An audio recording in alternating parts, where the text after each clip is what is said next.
Next, we're going to look at the ionization energy graph and connect that up with the Bohr model. Remember, the Bohr model says that electrons can exist only in certain discrete energy levels. One way to represent that, although it's not the best way to represent that, but one way we'll do it anyway, is with concentric circles. And notice that each of these circles represents an energy level in the Bohr model. So right now we have hydrogen. Hydrogen has one electron. It's going to be located in the lowest possible energy level. That's referred to as the ground state. When we add another electron, you'll notice that we now have two electrons in the first period. And when we get to helium, we have our electron also on that first orbit. Okay, this accounts for why the ionization energy nearly doubles. The distance between the first electron and the nucleus and the second electron in the nucleus is very much the same. But the catch is that with helium, the charge on the nucleus is doubled. We've gone from +1 to +2. Therefore, if you remember Coulomb's law, you'll notice that since the force of attraction is directly proportional to the charge on the nucleus, if we increase the charge on the nucleus, then we increase the force of attraction, and it takes more energy to remove the electron. What happens though when we get to lithium? Lithium has an ionization energy that's quite low. It means it takes less additional energy to remove that electron. Where must that electron be then? It's going to be out here on the second energy level. Okay, this energy level is further away from the nucleus, and as we saw from Coulomb's law, the force of attraction is inversely proportional to the distance between the nucleus and the electron. So even though the charge on the nucleus is increased to +3, the distance between the nucleus and the electron has actually worked together to decrease the attractive force to this electron, and therefore it takes much less additional energy to remove it. Now, what happens when we add another proton to the nucleus? Well, we also add another electron, and now we're up to beryllium. And notice when we get to beryllium, the ionization energy is increased, even though the fourth electron is still on the second orbit. In this case, the charge on the nucleus increasing to +4 accounts for the increase in the ionization energy. That electron is now held with more force into the atom, and it takes more energy to remove it. What's interesting though is when we go to boron, the ionization energy actually drops slightly. That's a curious fact that we'll need to hang on to, because we need to explore that some more. As we continue to add electrons and their corresponding protons, we get up here to carbon.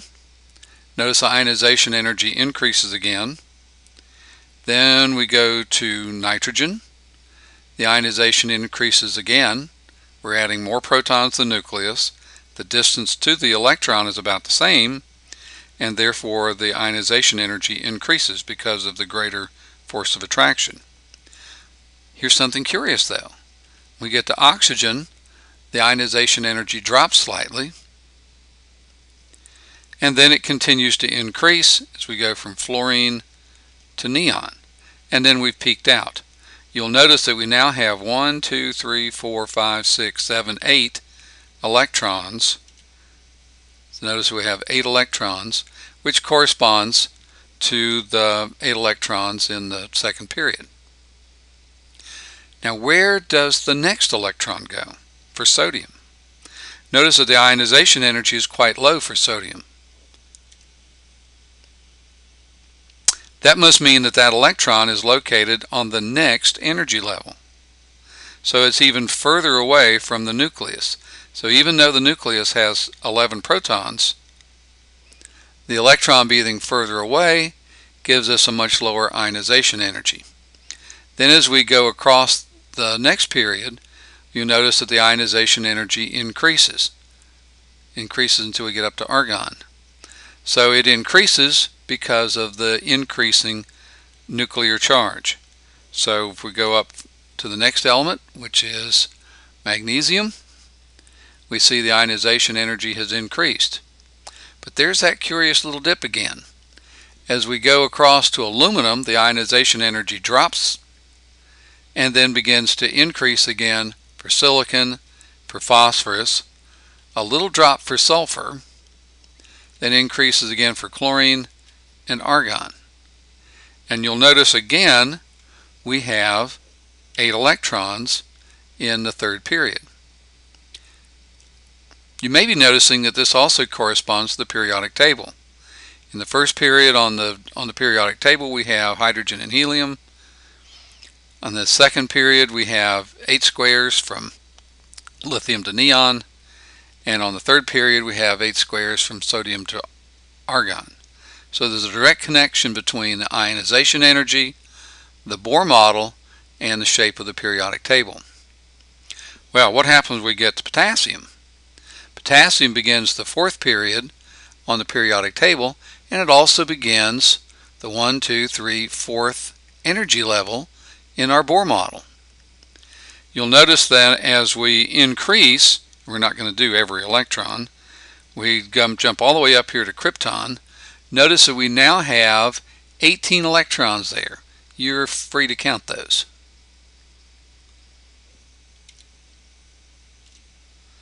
So we have 18 electrons in the 4th energy level. Well, you'll notice on the periodic table we've now added the transition metals. And here they are. Here are the transition metals right along in here. Now when we get to rubidium, we're going to start the next energy level. We also start the next row on the periodic table. And you'll notice that as we go up here to xenon, that we've added another 18 electrons.